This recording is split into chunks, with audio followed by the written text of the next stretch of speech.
સચિન જીઆઈડીસીમાં મળી આવેલી અજાણી લાશના હત્યાના ક્રૂર પ્રેમીને ક્રાઇમ બ્રાન્ચે ગણતરીના દિવસોમાં જ ઝડપી પાડ્યો છે। સુરતના સચિન જીઆઈડીસી વિસ્તારમાં 8 મે 2025ના રોજ એક મહિલાની ક્રૂર હત્યાની ઘટના સામે આવી હતી। મૃતકના ચહેરા અને માથા પર એટલી ગંભીર ઇજાઓ કરવામાં આવી હતી કે તેની ઓળખ પણ શક્ય બની ન હતી। પોલીસે આ કેસમાં ગુનો નોંધી તત્કાળ કાર્યવાહી શરૂ કરી હતી। સુરત શહેર પોલીસ કમિશનરના માર્ગદર્શન હેઠળ ક્રાઇમ બ્રાન્ચે ઘટના સ્થળ આસપાસના આશરે 500 સીસીટીવી કેમેરા ચકાસી અને ખાનગી બાતમીદારોની મદદથી મૃતક મહિલાની ઓળખ મુન્ની દેવી ચૌહાણ તરીકે કરી હતી। મુન્ની દેવી મૂળ બિહાર જિલ્લાની હતી।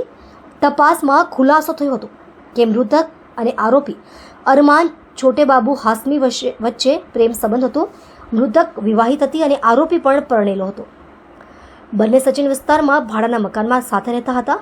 આરોપી ઉપર મૃતક અવારનવાર શંકા કરતી હતી, જેના કારણે બંને વચ્ચે વારંવાર ઝઘડા થતા હતા। હત્યાની ઘડાયેલી યોજના મુજબ મુન્ની દેવીને એકાંતમાં રામેશ્વર કોલોની કલરટેક્સ પાસે જાડી ઝાંખરા વાળેલા રસ્તે લઈ ગયો અને ત્યાં લોખંડના સળિયાથી તેના માથા પર ઘા કર્યા। ઘટના સ્થળે જ મહિલાનું મોત નીપજ્યું અને આરોપી નાસી છૂટ્યો। આરોપી પકડાઈ ન જાય તે માટે નેપાળ તથા બિહાર તરફ ફરાર થયો હતો, પણ સુરત શહેર ક્રાઇમ બ્રાન્ચના એન્ટી ઓર્ગેનાઇઝડ ક્રાઇમ સ્ક્વોડે ચોકસાઈથી મળેલી બાતમીના આધારે આરોપીને પાંડેસરા વિસ્તારમાંથી ઝડપી પાડ્યો છે। હવે આરોપીને સચિન જીઆઈડીસી પોલીસ સ્ટેશનમાં સોંપી વધુ કાર્યવાહી હાથ ધરવામાં આવી રહી છે। આ હત્યાનો ભેદ ઉકેલી સુરત ક્રાઇમ બ્રાન્ચે એક વખાણનીય કામગીરીને અંજામ આપ્યો છે। ગઈ તારીખ 8મી મેના રોજ એક સચિન જીઆઈડીસી હદમાં એક મહિલાની લાશ મળી આવી હતી, જે ડેડ બોડી અનઆઇડેન્ટિફાઈ હતી અને એના માથામાં ઇન્જરી હતી। પીએમ દરમિયાન એમની હત્યા થઈ હોવાનું જાણવામાં આવ્યું હતું, જે બાબતે સચિન જીઆઈડીસી પોલીસ સ્ટેશનમાં ગુનો દાખલ કરવામાં આવ્યો હતો। અનડિટેક વંશોધાયેલો મર્ડરનો ગુનો હોય, જેથી ક્રાઇમ બ્રાન્ચ અને અલગ અલગ ટીમો બનાવીને કામમાં હતા। દરમિયાનમાં ક્રાઇમ બ્રાન્ચના પોલીસ ઇન્સ્પેક્ટર આર.આઈ. જાડેજાને બાતમી મળેલ કે આજે મરણ જનાર સ્ત્રી છે એનું નામ મુન્ની દેવી વાઇફ ઓફ મુન્નાસિંહ ગણેશસિંહ ચૌહાણ છે અને એ સચિન જીઆઈડીસી વિસ્તારમાં રહે છે।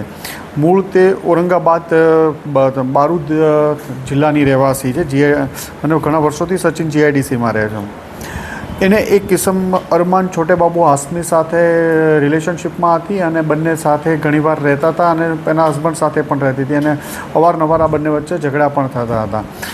આ પ્રેમ પ્રકરણમાં જે મુન્ની દેવી જેનું મર્ડર થયું એ અરમાન છોટેબાબુ હાસમી ઉપર શંકા રાખીને બંને વચ્ચે ઝઘડા થતા હતા અને 8મી તારીખે બંને વચ્ચે ઝઘડો થયા પછી બહાર જમવા ગયા અને ત્યાં જમ્યા પછી એણે મર્ડર કરી અને પાઇપથી ભાગી ગયો હતો। સૌપ્રથમ એ અહીંથી ભાગી અને તે મૂળ જે હાસમી છે, અરમાન હાસમી એ પાંડેસરા વિસ્તારમાં રહે છે, ઓરિજિનલ બિહારનો રહેવાસી બક્સર જિલ્લાનો છે।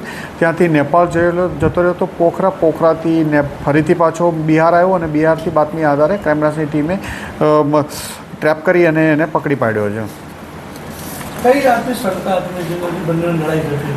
એને હતું કે લેડીને કે અરમાનને કોઈ બીજી સ્ત્રી સાથે પણ સંબંધ છે, જેને લઈ અને બંને વચ્ચે અવારનવાર ઝઘડો થતો હતો। એના હિસાબથી બંને વચ્ચે આ ઝઘડાના હિસાબે આને કંટાળીને એનું મર્ડર કરી દીધું। 2 વર્ષથી ઉપરથી રિલેશનશિપમાં હતા બંને।